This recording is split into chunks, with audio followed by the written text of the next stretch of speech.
ప్రియులారా,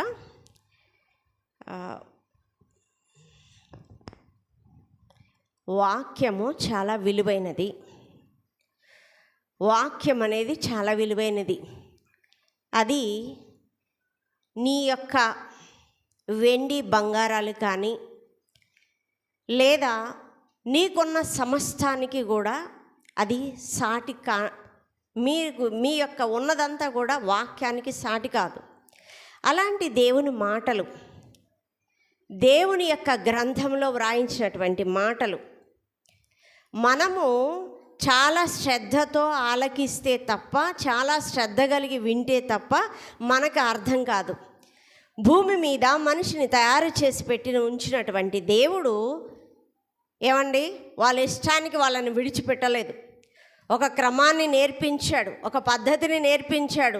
ఆ పద్ధతిలోనేనండి, ఒక క్రమ పద్ధతిలోనే తల్లి తండ్రి అనగా భార్య భర్త, వారికి పిల్లలు, అలాగే వారి యొక్క బంధువులు, సమాజము, సంఘము, వీటిని మించి వెళ్ళకూడదు. దేవుడు మనిషికి ఎక్కడ తప్పిపోతాడో అని తన యొక్క మనసులో మనిషికి నిర్ణయించినటువంటి చట్టమును దేవుడు తన యొక్క గ్రంథంలో లిఖించాడు.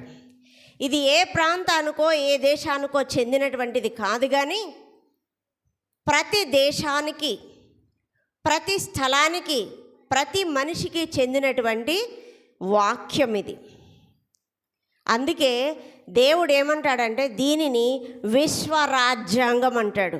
మన దేశము అంబేద్కర్ గారు రచించినటువంటి గ్రంథముతో ఏమండి రాజ్యాంగంతో నడిస్తే మన దేశము, కానీ ఈ విశ్వంలో ఉన్నటువంటిది సకల యావత్తును కూడా దేవుడు రచించినటువంటి ఈ రాజ్య గ్రంథము చొప్పున నడవాలి, నడుచుకోవాలి.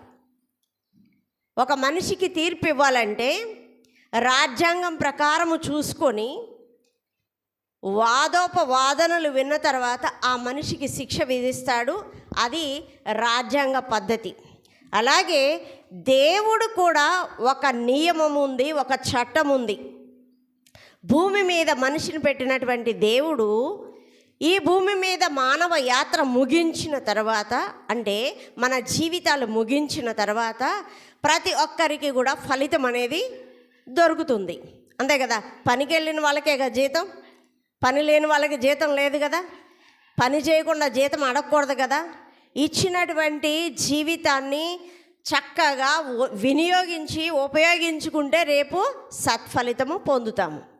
ఏమండి, దేవుడు సంఘాన్ని ఇప్పుడే మనం చూసాము. సంఘము, ఈ సంఘాన్ని చూసినప్పుడు సంఘం ఏ రీతిగా ఉండాలి అంటే చాలా మెలకువ కలిగి ఉండాలి. సంఘము దేనికి సాదృశ్యం? మీరు చాలా మాటలు చాలాసార్లు విన్నారు. సంఘం అంటే ఏంటి? క్రీస్తు యొక్క వధువుగా, అనగా క్రీస్తు యొక్క భార్యగా ఉంది.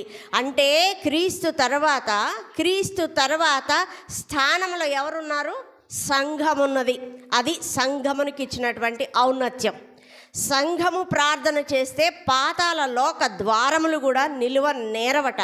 అంటే నీవు ప్రార్థన చేస్తే పాతాళ లోకము తెరవాలన్నా మూయాలన్నా సంఘము చేతిలో ఉన్నది. అలాంటి సంఘము క్రీస్తు యొక్క వధువుగా, క్రీస్తు యొక్క భార్యగా ఉన్నటువంటి సంఘము ఒకవేళ లోకముతో కలిసి భార్య గనక పక్కనగా చూస్తే ఎంత పాపమో, ఎంత వ్యభిచారమో, క్రీస్తుకు నమ్మకంగా ప్రదానము చేయబడినటువంటి సంఘము లోకములో ఉన్న వాటిని తెచ్చుకున్నా కానీ అంతే ప్రమాదకరం, అంతే వ్యభిచారితనం. నిజమండి, అనడానికి మాట కఠినంగా ఉన్నా కానీ మనం స్వీకరించాలి. భర్తను విడిచిన భార్య, భర్తను కాక వేరొక పురుషుని చేరినటువంటి భార్య పతివ్రత ఎలా కాదో, సంఘములో క్రీస్తును విడిచి వేరొకని, అంటే లోకములో ఉన్నవాడెవడు? అపవాది. వాడి లోకములో ఉన్నవి గనక మనము అనుసరించినట్లయితే ఆ సంఘము కూడా అక్కడ మీరే ఊహించండి. ఏమండి, ఇశ్రాయేలీలు మనకు తెలుసు, ఇశ్రాయేలీ దేశం ఎప్పటికీ కూడా ఉంది. ఆ ఇశ్రాయేలుని ఎన్నో మహత్కార్యాలు, సూచక క్రియలు చేసి బానిసత్వంలో నుంచి తీసుకొచ్చి వారికి ఒక విశాలమైనటువంటి పాలు తేనెలు ప్రవహించే సారవంతమైన భూమిని వారికి అప్పగించి, చట్టములు విధులు కలిగినటువంటి ధర్మశాస్త్రానికి వారికి అప్పగించి, ఈ ధర్మశాస్త్రం ప్రకారం నడుచుకోండి అని చెప్పినప్పుడు వారు తప్పిపోయారు. వారికి ఎవరిని న్యాయమూర్తులను నియమించాడు, న్యాయాధిపతులను నియమించాడు, రాజులను కూడా నియమించాడు వాళ్ళని పరిపాలించడానికి. దేవుణ్ణి విడిచిపెట్టారు, వాళ్ళు ఇష్టానుసారంగా చేస్తూ ఉన్నారు.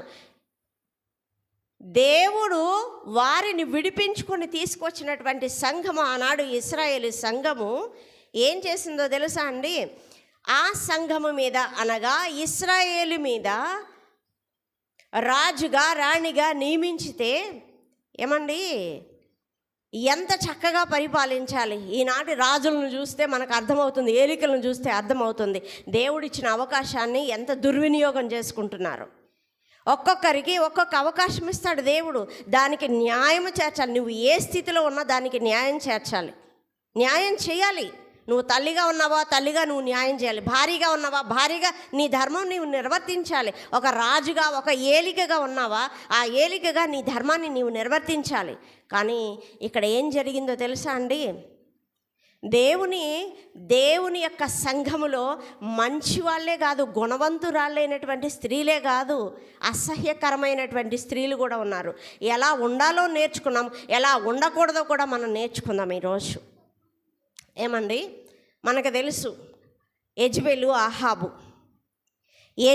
ఆహాబును గురించి మీరు విన్నారో లేదో నాకైతే తెలియదు. కానీ వారిని ఇశ్రాయేలు వారు 2 రాజ్యాలుగా విడిపోయారు. ఒకటి ఇశ్రాయేలు రాజ్యం, 10 గోత్రాలు కలిపి 12 గోత్రాలు ఇశ్రాయేలీల ప్రజలు, 10 గోత్రాలు కలిసి ఇశ్రాయేలు రాజ్యముగా విడిపోయింది. మిగిలిన 2 గోత్రాలు యోధా రాజ్యముగా విడిపోయింది. అయితే ఇశ్రాయేలీలను పరిపాలించేటువంటి రాజు ఆహాబు. ఈ ఆహాబు అతని భార్య యెజెబెలు ఏం చేశారో తెలుసా అండి? ఆహాబు, యెజెబెలు దేవుని యొక్క ధర్మ విధులను నిర్వర్తించవలసినటువంటి వారు, సమాజానికి వారు పరిపాలించేటువంటి వారికి, ప్రజలకు, ఇశ్రాయేలీలకు ధర్మ విధులను ప్రకటించవలసినటువంటి వారు ఎలా మార్చేశారో తెలుసా? వారిని బయలు దేవత వైపుకి తిప్పేశారు. బయలు దేవత వైపుకి తిప్పేశారు వాళ్ళని. ఎంత అసహ్యకరమైనటువంటి పనులు చేయించిందో తెలుసా అండి? లాస్ట్కి ఆమె భయం లేకుండగా, ఆమె భయము అనేది లేదు ఆమెకి. ఎంతగా వచ్చిందో తెలుసా అండి? భర్త భయం లేదు, సంఘ భయం లేదు, అన్నిటిని మించి దేవుడి భయం కూడా లేదు. ఈ భర్త కూడా ఎలాంటి వాడంటే, తనకున్నటువంటి స్థలాలు, పొలాలు, నగరు సరిపోలా ఎవరో ఒక పేదవాడిది కొంచెం పక్కన ఉంటే అది కావాలనిపించింది వీడికి. చూడండి, దేవుని భయం లేకపోతే సంఘాన్ని పరిపాలించే వారికి, దేవుని యొక్క ఆజ్ఞలు విడిచి ఆ చిన్నవాడు అంటే పేదవాని యొక్క స్థలము కావాలని, ఆయన యొక్క తోట కావాలని కోరుకున్నాడు. అది ఎలా ఇప్పించిందో తెలుసా? అతను వచ్చాడు, నాకు తోట ఇవ్వు, నీది కూడా నాకు ఇవ్వు అని అంటే, నేను ఇవ్వనయ్యా, ఇది నా పిత్రార్జితం, నేను ఇవ్వను అని చెప్పాడు నాబోతు. అయ్యా, ఇది నా పితరార్జితం, నా పితరుల నుంచి సంక్రమించిన ఆస్తి, ఆ స్వాస్థ్యం వారి గుర్తుగా నేను ఇలాగే ఉంచుకుంటాను, మీకు ఇవ్వను, మీకు చాలా ఉన్నాయి కదండి అని చెప్తే, ఆయన నువ్వు నాకు ఇవ్వవా అని వచ్చి ముడుచుకొని పడుకున్నటువంటి వ్యక్తి. మూతి ముడుచుకొని పడుకునేది ఎవరండి? ఆడవాళ్ళు కదా. మరి ఇదేంటి ఆయనకి మారిపోతున్నాయి లక్షణాలు? దేవుని యొక్క ఆజ్ఞ లేనప్పుడు, దేవుని యొక్క భయం లేనప్పుడు ఈ మనుషుల యొక్క లక్షణాలు కూడా మారిపోతాయి. మూతి ముడుచుకొని పడుకున్నాడు. స్త్రీ వచ్చింది, అప్పుడు భార్య వచ్చింది, అన్నం తినట్లా, మరి భర్తకు పెట్టాలి కదా, ఏంటి తినకుండా పడుకున్నావు అన్నాడు. అదిగో వాడిని అది అడిగాను, వాడు నాకు ఇవ్వలేదని. ఓహో అదా, నేను ఎలాగైనా ఇప్పిస్తానని చెప్పింది. ఎంతగా తెగించిందో తెలుసా అండి? ఆ నాబోతుని చంపించి దాని యొక్క ఆ ద్రాక్ష తోటను తీసుకొచ్చేసి తన భర్తకి ప్రజెంట్గా ఇచ్చింది, గిఫ్ట్గా ఇచ్చింది. ఎవరిని చంపండి? సంఘమా, ఆలోచించండి. ఇలాంటి స్త్రీలు భర్త కోరికల కోసం ఏవో కావాలని తనది కానిది ఆశించి మీ భర్తకి ఇవ్వడానికి, మీరు పొందడానికి ప్రయత్నం చేయబాకండి. తప్పుడు సలహాలు ఇచ్చి, తప్పుడు మార్గాలలో నడిపించి మీ భర్తలు నశించిపోవడానికి సహకరించవద్దు. అలాంటి సహకారులుగా ఉండకూడదని దేవుడు ఈ ఆహాబు, యెజెబెలు యొక్క చరిత్రను, వృత్తాంతాన్ని మనకి బైబిల్ గ్రంథంలో రాయించాడు. ఏమండి, ఇంకొక స్త్రీని చూద్దాం. స్త్రీలు ఉన్నారండి. ఎలాంటి స్త్రీలు ఉన్నారనుకుంటున్నారు? ఇశ్రాయేలీ సంఘములో ఎలాంటి స్త్రీలు ఉన్నారు? మరొక విషయాన్ని చూద్దామండి. సమూయేలు గ్రంథం, మొదటి గ్రంథం 28వ అధ్యాయము మొదటి నుంచి కొన్ని వచనాలు చూద్దామండి. ఆ దినములలో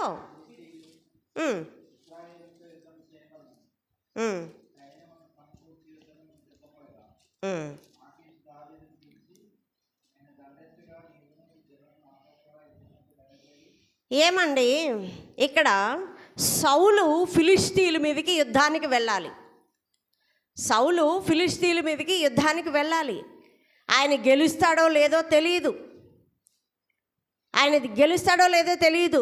అంతకు ముందుకు ప్రవక్తగా ఉన్నటువంటి సమూయేలు చనిపోయాడు. ఆయనకి ఏం చేయాలో అర్థం కావట్లేదు. చూడండి ఒక విషయాన్ని, రాజులు యుద్ధానికి వెళ్ళేటప్పుడు ప్రవక్తలను అడిగేవారు. ప్రవక్తలు అంటే దేవుని సన్నిధిలో నిత్యము ప్రార్థించేవారు, దేవునితో సత్సంబంధం కలిగిన వారు, దేవునికి ప్రజలకి మధ్యవర్తిగా ఉన్నవారు. ఎలాగంటే సేవకులు లాగా.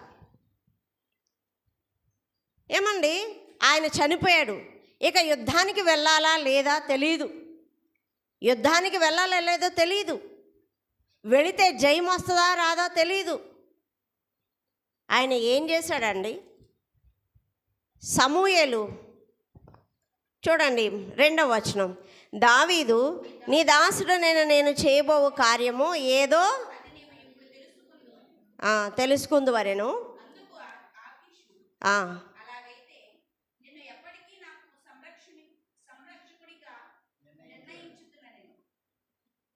మూడవ వచనం నుంచి, సమూయేలు మృతి పొందగా ఇశ్రాయేలులు అతని గురించి విలాపము చేసి రామాను అతని పట్టణంలో అతని పాతిపెట్టి ఉండిరి.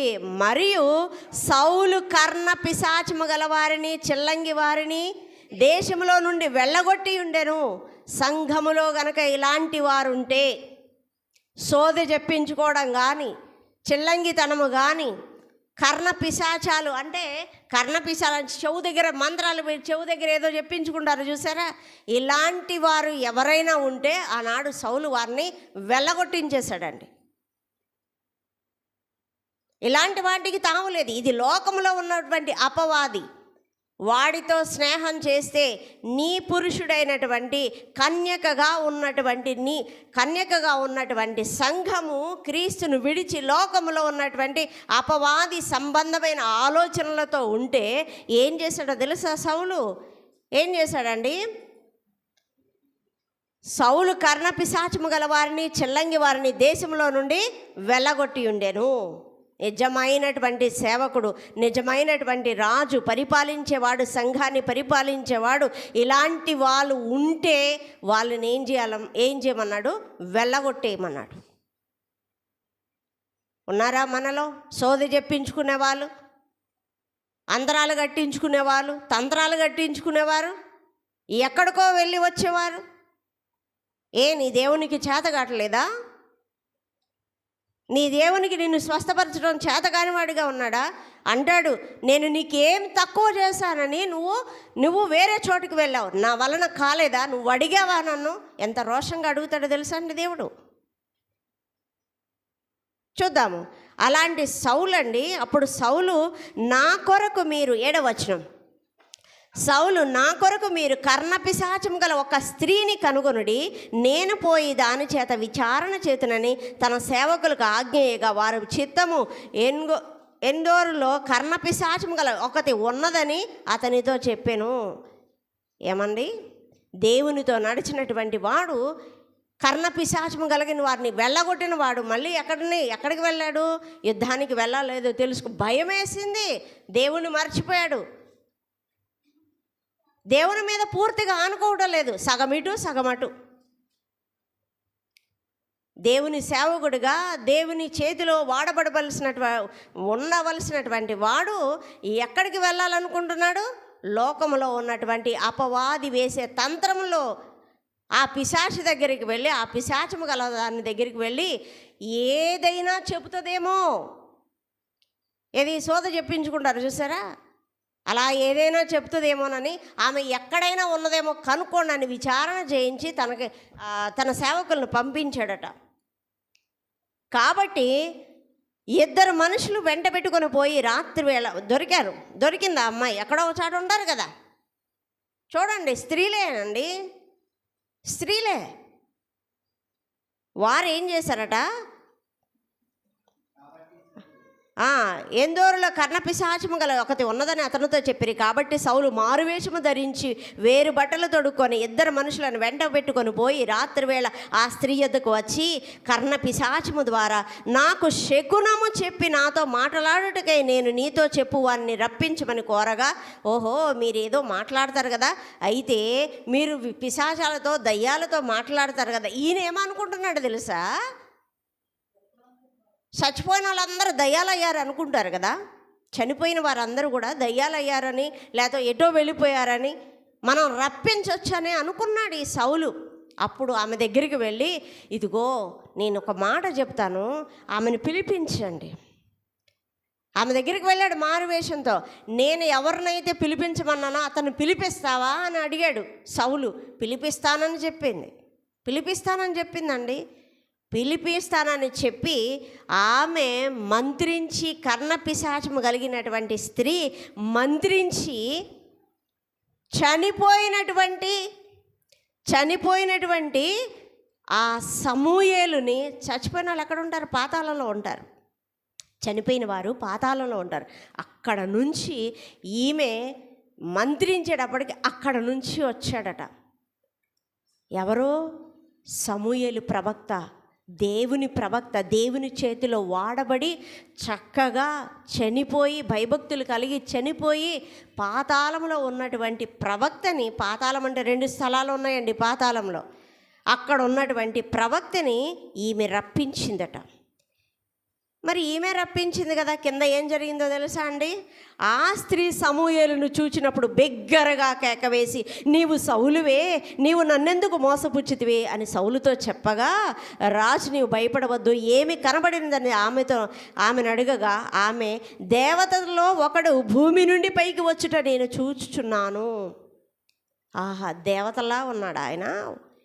ఎట్లా ఉంది ఆయన రూపం అని అడిగినప్పుడు, దుప్పటి కప్పుకొనిన ముసలివాడు ఒకడు పైకి వచ్చుచున్నాడు అనగా, అప్పుడు సౌలుకి అర్థమైంది ఈయన సమూయేలు అని. ఏమండి, కర్ణపిశాచము కలిగినటువంటి స్త్రీకి పిలిపిస్తే వస్తారా? ఇక్కడ మీకు డౌట్ రావాలి.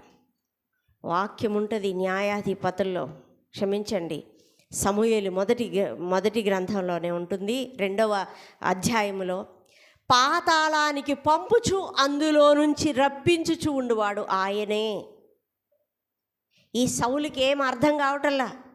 అందుకే దేవుడు పర్మిషన్ ఇస్తే తప్ప సమూయేలు గారు రాలేదు.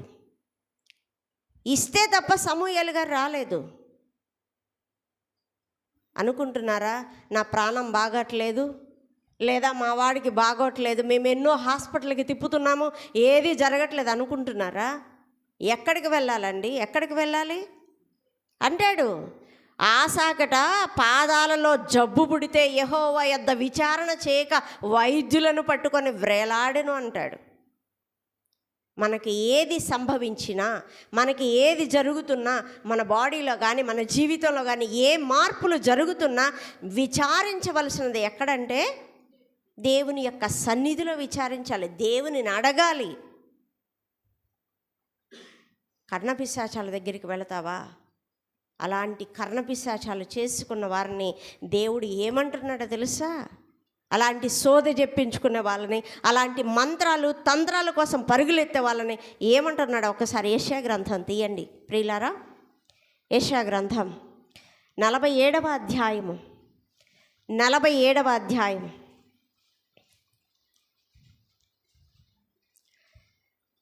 9వ వచనం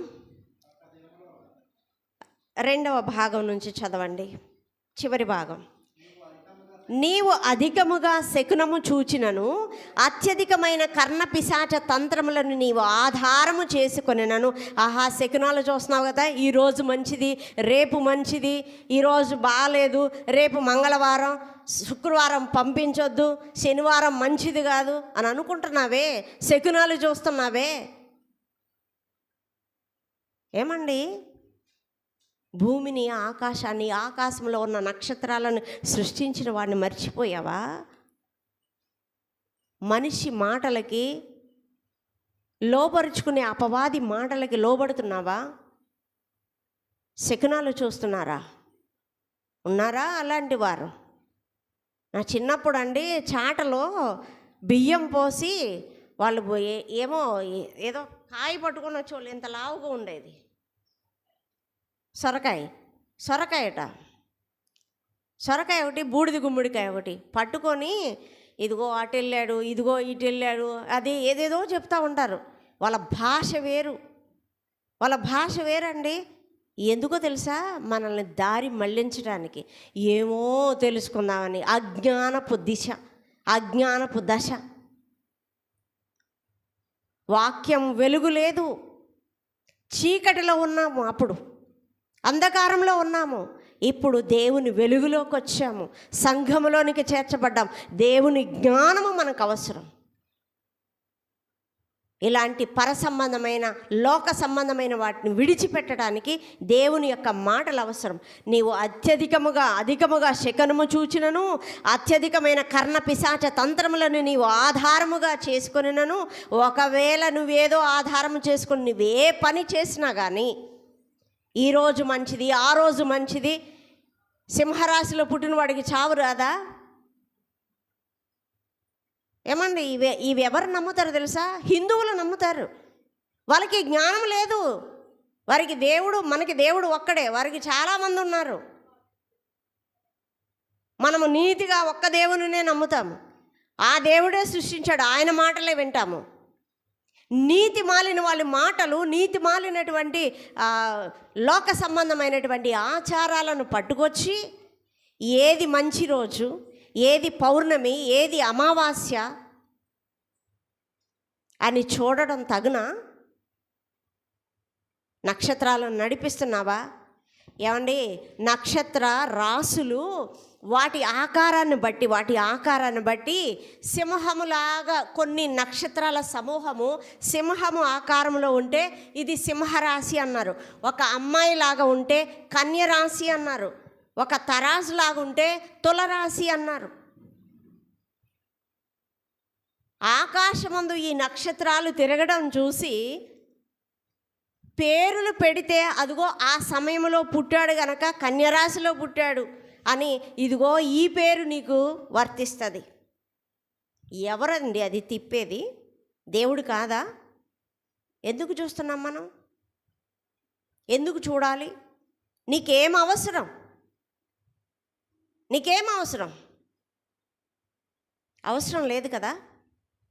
నీవు అత్యధికముగా శకునము చూసినను, అత్యధికముగా కర్ణపిశాచ తంత్రములను నీవు ఆధారముగా చేసుకొను, ఆ అపాయము నీ మీదికి సంపూర్తిగా వచ్చును. నువ్వు ఏది రాకుండా అంతరాలు తంత్రాలు కట్టుకుంటున్నావో, నేను గనక పంపిస్తే ఆ అపాయము నీ మీదకి వస్తుంది.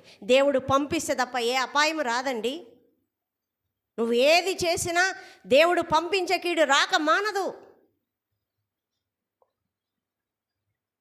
మార్చుకోవాలి ప్రియులారా, మనకి భ్రష్టు పట్టినటువంటి, తుప్పు పట్టినటువంటి మన యొక్క హృదయాలలో ఉన్నటువంటి ఇవన్నీ అన్యమైనవన్నీ కూడా విడిచిపెడితే తప్ప నీవు పరిశుద్ధమైనటువంటి కన్యకగా క్రీస్తు దగ్గరికి చేరలేవు.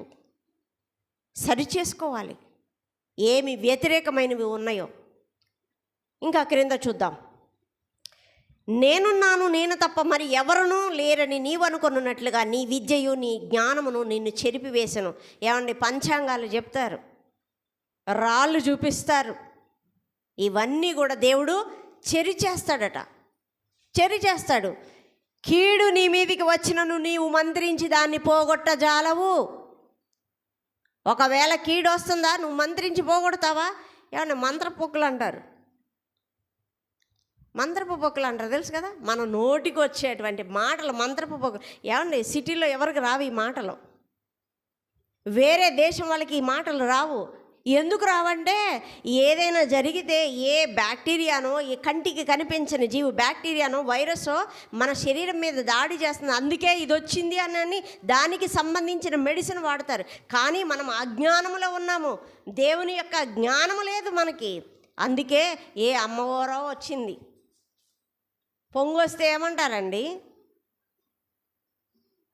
పొంగొస్తే ఏమొచ్చింది, నీ వేడికి పొంగింది, నీ వేడికి, నీ ఒంటిలో వేడికి నీ శరీరము పొంగింది, నీ చర్మము పొంగింది, దద్దుర్లుగా వచ్చినాయి. దానికి మనం పెట్టే పేర్లు ఏంటో తెలుసా, మన పితరులు పెట్టిన పేర్లు ఏంటో తెలుసా?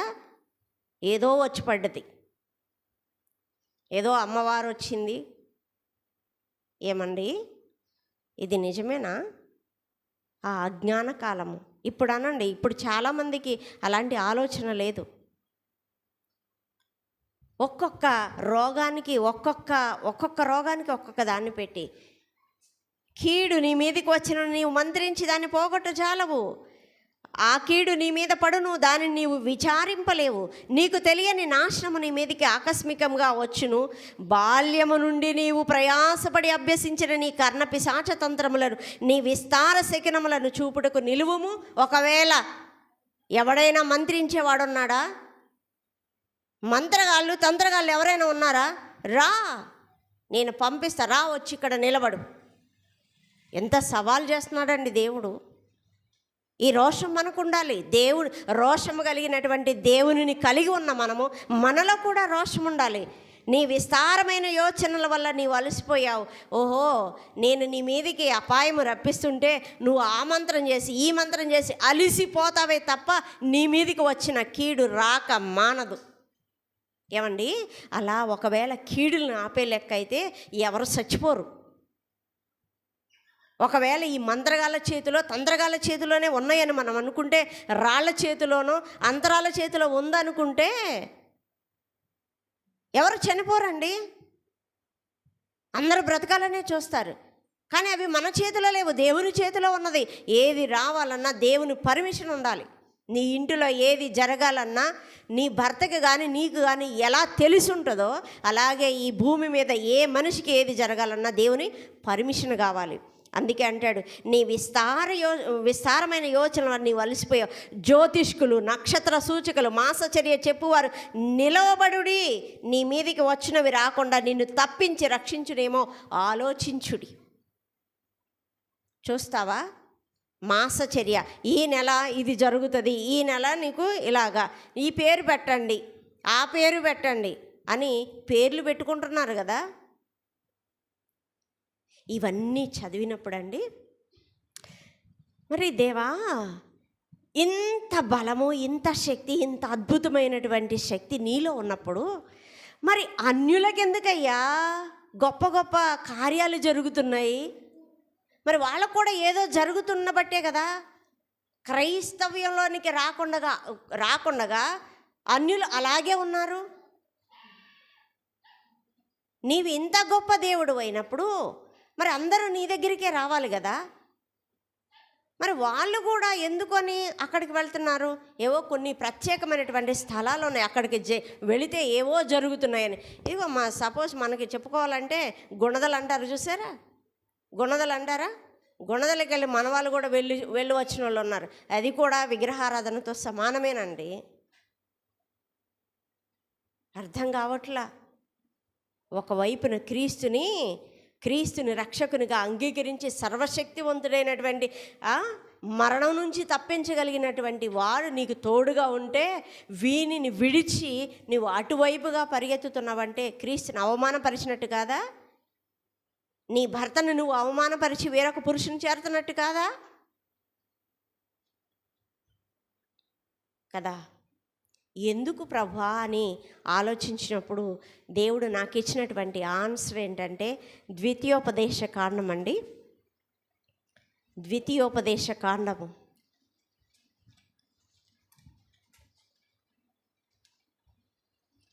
13వ అధ్యాయం.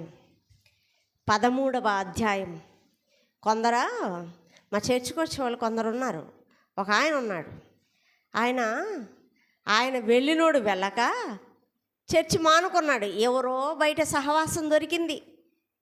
వచ్చేవాడు అవతలికి వెళ్ళి ఆయనట ఏదో అనుకున్నాడట. కొడుకు పుడితే వస్తానని అనుకున్నాడట. వేరే దేవత దగ్గరికి వెళ్ళి అక్కడ ఆయనకు కొడుకు పుట్టాడట. వచ్చి అంటాడు, సంఘంలో ఉన్నవారిని పట్టుకొని అంటాడు, అక్కడికి వెళితే జరిగింది, అక్కడ కూడా జరుగుతుందిగా, ఇంకేంటి అన్నాడంట. ఇక్కడికే రావాల్సిన అవసరం ఏంటి అన్నాడట. తన విశ్వాసములో చచ్చి ఇతరుల విశ్వాసాన్ని కూడా చంపడానికి ప్రయత్నం చేస్తున్నాడు. నాకు ఈ విషయం తెలిసినప్పుడు నేను అడిగినప్పుడు చూడండి 13వ అధ్యాయము 1వ వచనం చూద్దాం.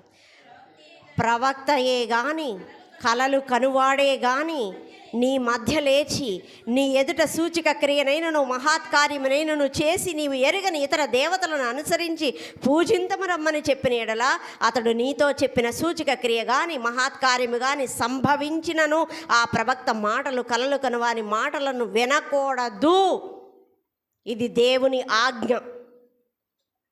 ఎవడైనా వచ్చి నిన్ను చెరచడం కోసం, నీ విశ్వాసాన్ని పాడు చేయడం కోసం, నిన్ను క్రీస్తు నుంచి తన రక్తముతో కడుక్కొని తన సంఘంలో చేర్చుకున్న నిన్ను, నిజమేనండి, ఒక వ్యక్తికి భార్యగా ఉన్నా కానీ కళ్ళు వేసే వాళ్ళు ఎంతోమంది ఉంటారు, చెరిచేటట్లుగా చేసేవారు. అలాంటిదే ఇది కూడా. సంఘానికి వస్తున్నావు, క్రీస్తుకు నమ్మకంగా ఉన్నావు, వధువు సంఘముగా ఉన్నావు, నిన్ను చెరచడానికి అపవాది వేసేటువంటి కుట్ర ఏమిటో తెలుసా?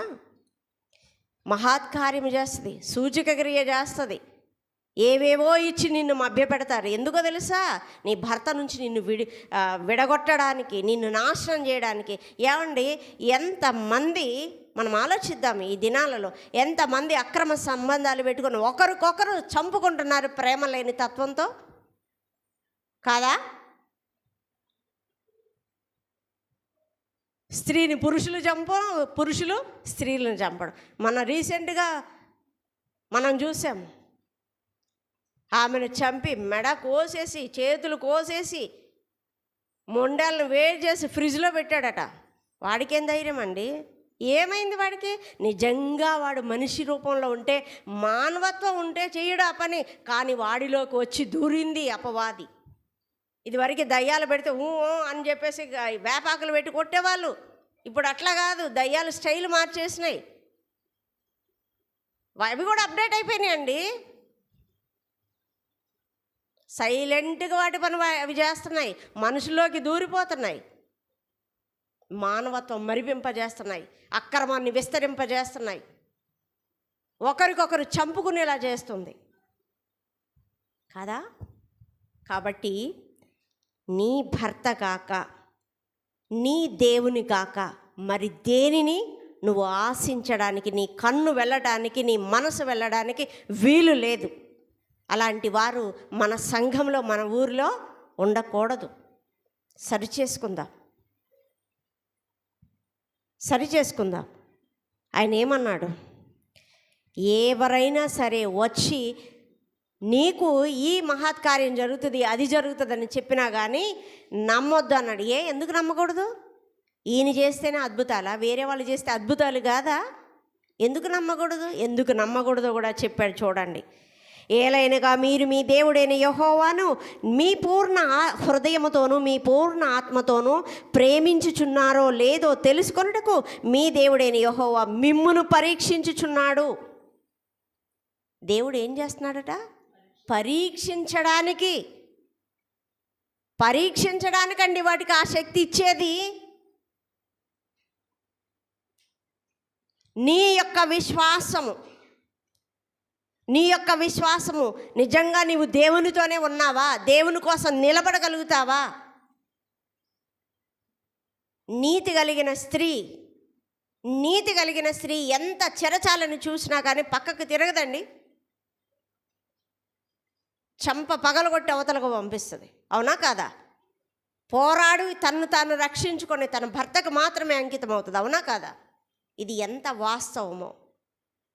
అపవాది ఎన్ని ఎత్తులు ఎత్తి మీ విశ్వాసాన్ని చెడగొట్టాలని క్రీస్తు యొక్క సంఘములో నుంచి తన యొక్క రక్తముతో కడగబడి నిన్ను పరిశుద్ధంగా పెట్టుకుంటే నీకు కలంకము, ముడత, నీకు మచ్చ తీసుకొచ్చేటువంటి మాటలు చెప్పి ఆ క్రియలు జరిగించి ఎవడైనా మిమ్మలను మోసపుచ్చేవారు మీలో ఉన్నారో లేదో జాగ్రత్తగా చూసుకోనండి. అలాంటి వారిని నమ్మొద్దు. అవసరమైతే ఈ వాక్యంతో వారిని హెచ్చరించండి. మిమ్మల్ని మీరు బలపరుచుకోండి.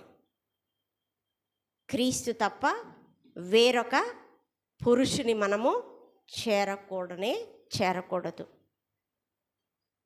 కాబట్టి క్రీస్తు సంఘముగా ఉన్న మనము ఆయన కడుక్కోవటానికి సంఘాన్ని దీవించి ఆశీర్వదించి ఒక సంఘాన్ని ఔన్నత్యంగా తన భార్య ఏ పురుషుడైనా తన భార్య చక్కని స్థితిలో ఉంచాలని భార్య కోసమే కదండి అంత పని చేసేది.